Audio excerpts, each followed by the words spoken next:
Hi guys, just me back again. Today I wanted to really just kind of self-talk myself today, um, and more so talk about um, when you learn, learn. Sorry about that, guys. Um, when you lose somebody, somebody that you consider your um, for borderline, people call it favorite person or your FP. And I actually didn't realize how many I go through and how they're the only friends that I consider friends or important people in my life. So, um, how this works is that you like attach yourself to somebody who is giving you attention, who cared cared about you, um, somebody that uh, enables you in some way, whether it's a positive way, a negative way, makes you feel good about yourself, sticks around when things are all crazy, um, somebody that motivates you, inspires you. Um, but these people also can be, even though they may do those things, they also may be not a positive part of your life. They actually could be making things worse or not allowing you to actually get better. So I have I've been thinking about this a lot lately because my favorite person right now is Corey, who is my partner, ex-partner, and we tried to be friends, but there's so much resentment between the both of us and so much hurt and differences that it has made it almost impossible to be friends. And it has destroyed me a little bit. But I've destroyed him, and this is the part I'm going to go through. So with a favorite person, usually, well, for me, because everybody is different, and a lot of people have their favorite person who they've had for years and years and years. Could be a best friend from, middle school or childhood. But a lot of the time, people with borderline personality disorder really have a hard time with those interpersonal relationships and end up um, in they don't want to be abandoned from them. This is my situation. That instead of having them abandon me, I abandon them. And the way that I would do that is make up, or sometimes it's a logical and the right thing to do. If you get cheated on and you break up with that person, that's a good thing for you. That's a positive thing, as much as it hurts, but it's a positive thing. And I've done that a lot where eventually, a favorite person hurts me enough to know that this is not okay. I'm not going to allow that to happen. So, um, when I go back to my favorite people, I had a favorite person. Not so much growing up, I didn't have very many. There's a couple that I could think about, but once I became a teenager and I went into the foster care system, the foster home that I was in, I became very, very close and attached myself to the foster mom really quickly, to the point where I trusted her. I was able to tell her everything, when I had some trauma that happened while I was at my dad's, was I think was only in the first 3 months that I was there, and I told her because I felt attached and I had latched onto her. So, which this means is that I latched onto her. I would tell her everything. I I felt like there was this connection, even though I barely knew her. I felt like we were meant to be. She was meant to be my foster mom or somebody important in my life. And then, as I was a teenager and I started going out, you know, having those little tiny relationships, I clung onto a man, my first boyfriend ever, and it was very, very difficult to end the relationship with him. And because he was my favorite person, I, I put my everything in him, my trust, my dignity, my uh, my past. I allowed him to do things that uh, I didn't necessarily want to do, whether it was like small things like smoking pot or um, some more stuff that I don't want to say at this moment. but I just felt like I, he's my favorite person and I need to trust him, and so I did it. And then I met at this time, he was a best friend, and I latched onto him. I latched onto him hard. And that's where the symptoms of I was crazy. I would be so obsessive. Um, I would bomb his phone with text messages all the time. I was so insecure about myself and insecure about relationships, and I would stalk him. I would go out and if we weren't getting along or we broke up, because this is a guy, he is the father of my children. So for him, um, I didn't have kids at this time because I was only about 15. But I would he would break up with me because of whatever.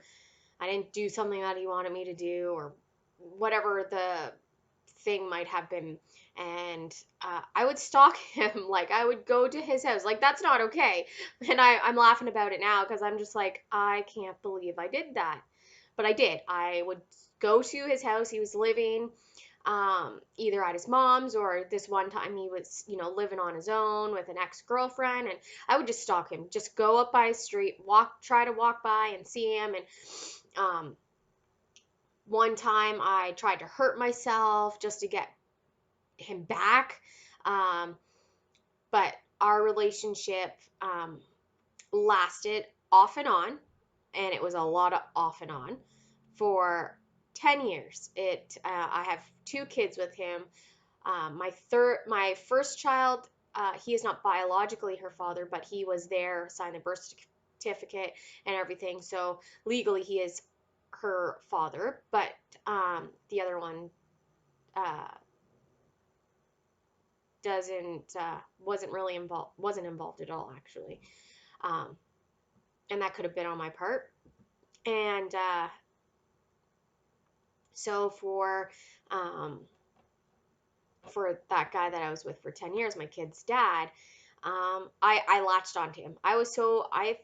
And it wasn't just the borderline, because, I mean, lots of women that are insecure and have went through trauma, uh, have done this, where they latch on to somebody and they think that they're going to change. And then you have babies, and then you want the family thing to work, and then you keep trying and you keep trying. But then I got cheated on and disrespected and called really nasty names all the time, and holes in my wall all the time. And I would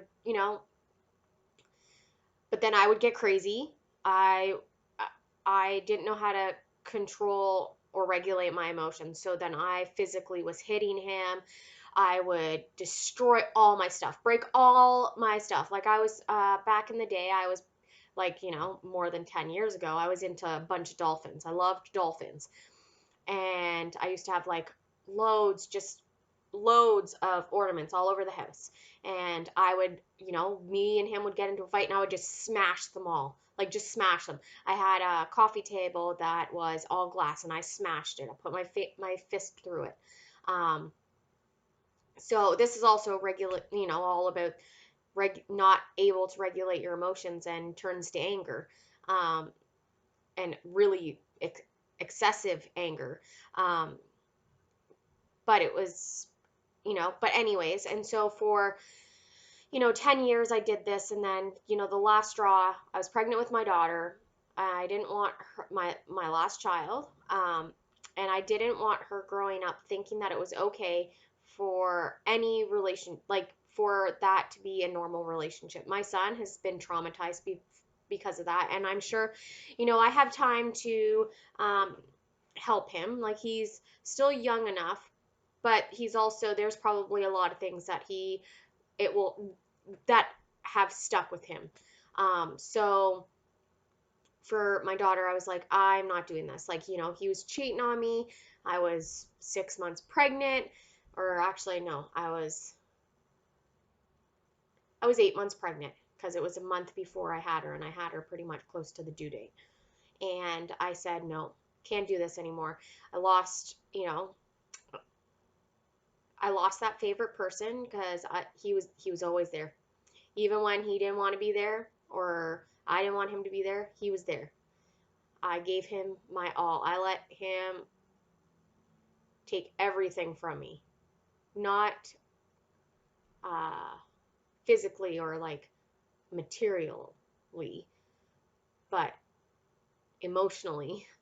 I gave him a lot. And so then that ended, and I was pregnant. And so after that, um, I didn't really latch on to anybody at that time. I was kind of, I had a baby. Um, I did have one friend who I kind of latched. Yeah, I did latch on to someone. I latched on to a friend who lived a few doors down. And when I latched onto her, I was with her every day. Every day. I had to be with her every day. We went out every day. She was there for, you know, my kids, and but then it became where I was just unhealthy, and I had my daughter, and I wasn't happy. So I went through postpartum depression on top of, all the other emotions that I was going through, which is really difficult when you can't regulate your emotions. And at this time, I didn't know any diagnosis that I've had. None. I knew I had something. I knew depression ran in my life because I had been on and off antidepressants pretty much my whole life. But I didn't know about um, borderline at all. Didn't know anything about it. I didn't really know about anxiety. There was not much, we didn't really talk about mental health growing up. So I didn't really, other than depression. So um, I had postpartum depression on top of that. So I got into drinking and doing risky behaviors, which was, risky sexual behaviors, risky shopping and spending my money all the time, risky, um, just doing things that put me in harm's way, and even my children. So, you know, uh, and then, she kind of faded away because she ended up getting a boyfriend, and I latched on to um, another friend and was with her every day. I had to be with her every day. So these favorite people, for me, for my symptoms for it, I have to be with them constantly. And if I feel like if I'm not with them constantly, they don't want to be my friends anymore. They don't want to be involved with me anymore. They don't like me. They think I'm crazy. I don't feel like I'm worth it. I feel like, okay, something's wrong. Like, something's wrong. And it becomes about me. That's another thing, is when when people say the stigma of the negativity of BPD, is that we only care about ourselves, we are chaotic, we're dramatic, and in a sense, I can agree with that. I 100% actually can agree with that, because back in the time where I didn't know what it was, that I needed chaos, I needed drama, and I needed it to all be about me. And so I latched on to this other girl, and then I ended up latching on to her boyfriend, unfortunately. This is where bad, even, bad behavior comes. Um, actually, that was before that. I had latched onto another guy and got sucked right into it, and I latched onto him, and again, and it become obsessive. So like if they decide that they don't want to be involved with me because I'm crazy, because of my emotions and not able to bring myself down when I get to that high state, and then um, I become aggressive and mentally and physically abusive. So, um, and they, I was able to be easily used and take advantage of as too, because they were my favorite person. So I latched onto them. So I thought, okay, I'm gonna give them all of me, even if I know they're using me, but I'm gonna give them all of me. And then I again latched onto somebody else, and then um, where I really started thinking about this latching on and favorite people is one of my ex-boyfriends. He was somebody that I loved very, very much. Um, Even though he was bum and didn't really have anything to offer me, for some reason there was something about him that made me super. This is when my latching became even more significant, I think, and more. Not sure of the word, but I latched onto him and I became where I wanted to change and become a better person. That's when I was like really like, he had said, if you can't drink. Like if you're gonna drink, then you have to deal with the consequences of what you do afterwards. That really stuck in my mind. And I was like, okay, I think it's time that I stop drinking. Because it had been like a year of drinking nonstop. Like it was ridiculous. And it was unhealthy, and I was doing stuff that I I regret and wish that I never did. Um, and another thing was that,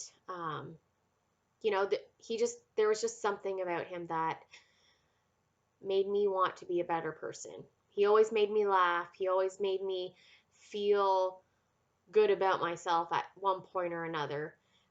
But he was really good at playing that game, because in the back of my head, I'm pretty sure he was cheating on me pretty much the whole time.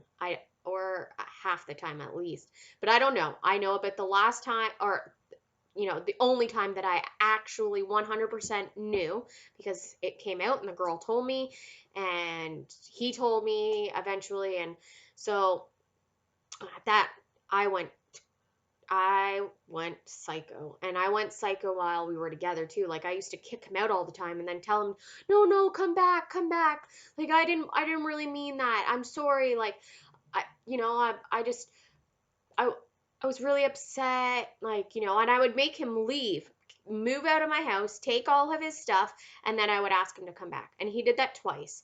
And then it just, there was a lot of unhealthiness and toxic stuff in that relationship already. And then I found out that he cheated, and I was like, I'm not doing this again. I did it with my last relationship, my last long term relationship, and I'm not doing it again. And I kicked him out. But when I kicked him out, and I said I would never go back. And so he moved to another little city, not far from where I live. And he was one of those guys that couldn't be alone and ended up getting a girlfriend right away. But I became obsessive. Even though I didn't want to be with him, I became obsessive. Because he was my favorite person. He was the person I felt like I wanted to be with. Like I couldn't let him go. Like it was going to kill me to let him go. And I would message him and message him and message him off the wall, like become so obsessive, like, and then eventually say like, I want you back, I want you to be with me, like, but then I'm like, no, never mind, I don't want that. But I just couldn't help losing him, like, and I felt like I didn't really have a whole bunch of other people. But at this time, I did have another favorite person who had a significant uh,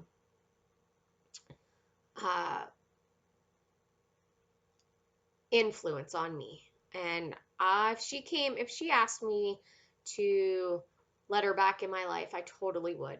We are not friends at the moment because of decisions that she had made, and that's on her and whatever. But she was my favorite person. I talked to her about everything. I wanted to be with her every day. It was like we were in a relationship with each other without the relationship. So like we were together all the time. We did things together all the time.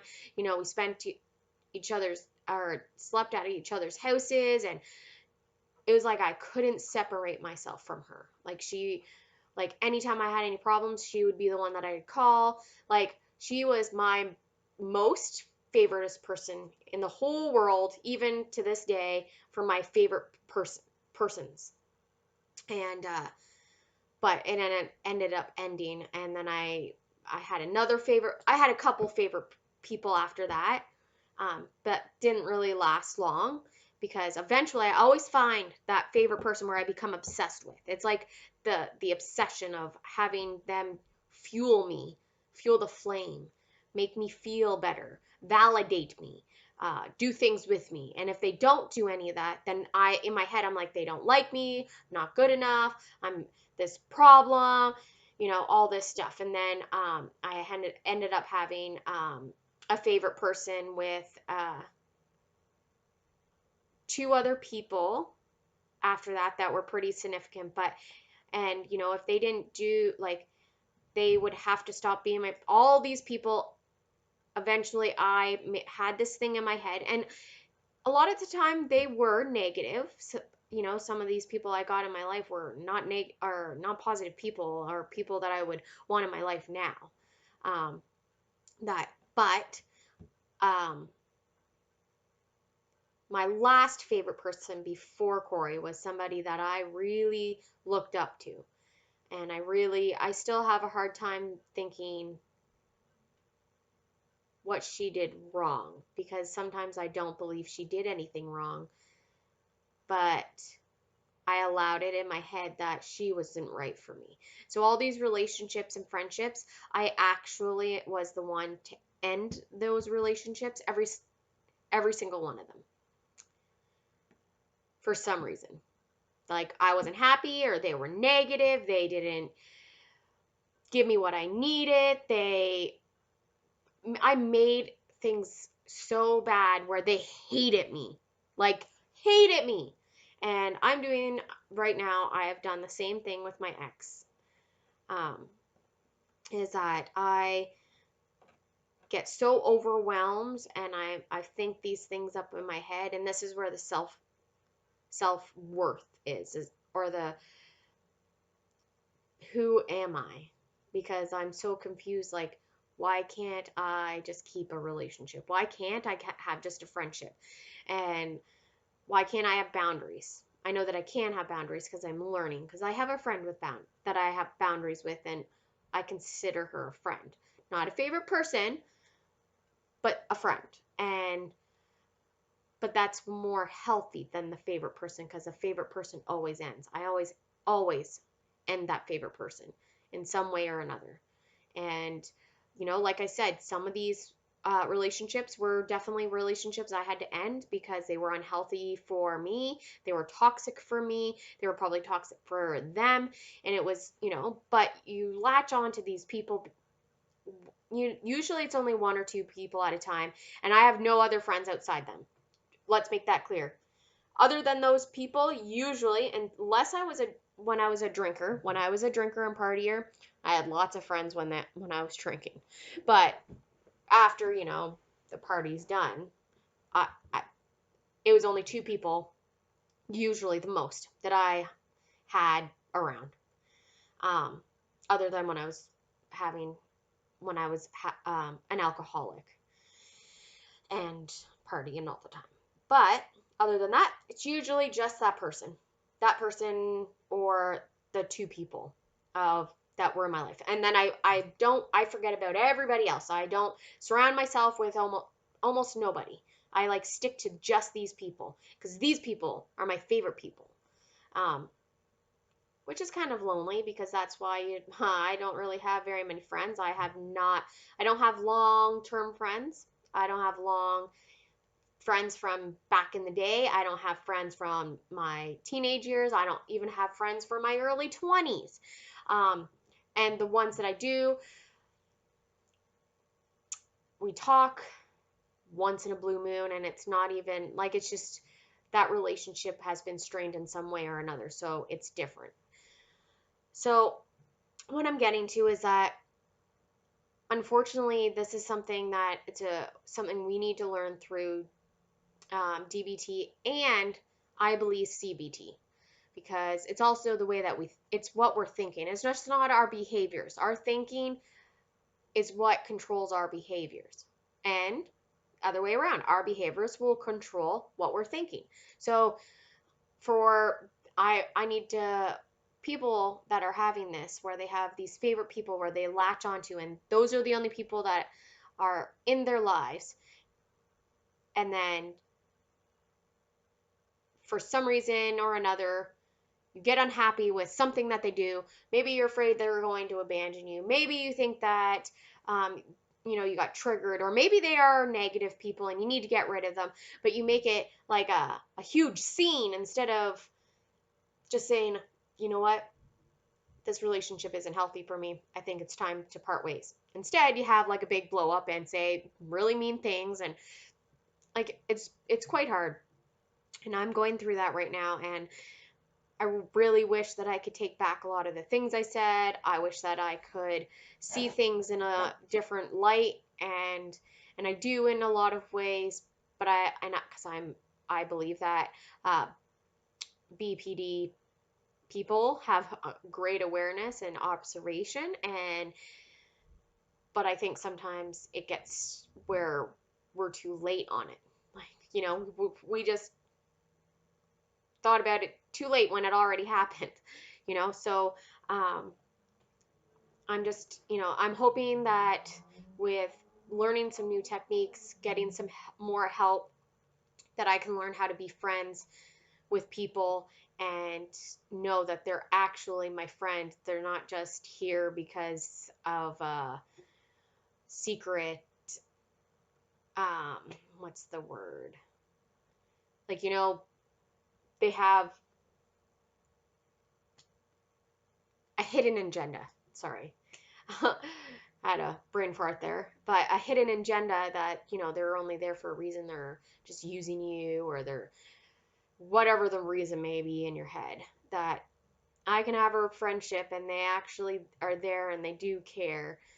And I want to be able to grow old with friends and not always have different friends every couple years, because that's how it is. It's hard for those relationships, but this isn't an easy illness to deal with, and it's not an overnight illness to deal with. So, or disorder, or mental health, or whatever anybody wants to kill it, call it. And so um, I want you to know that there's hope out there, and that you're not alone with, having this favorite person in your life, or not being able to keep relationships, or have anger issues, and have, um, can't regulate your emotions. That is all, um, that's that's just the reality of what borderline personality disorder is, and but it doesn't mean that's who you are. Borderline personality disorder is just that. It is a disorder. That's it. It's not who you are.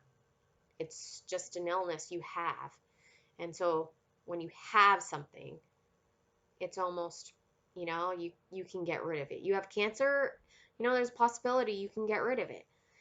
If you work and you do the stuff that needs to. And I know, I guess using cancer isn't the greatest, because sometimes it's, it can't be cured. But I believe that borderline can be cured if you do the right work. And this is my self-talk to myself, to know that if I do the work and be positive, then I will be able to get past this.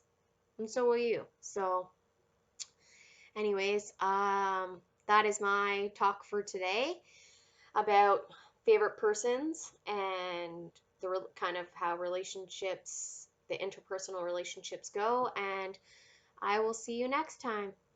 Have a good night, guys.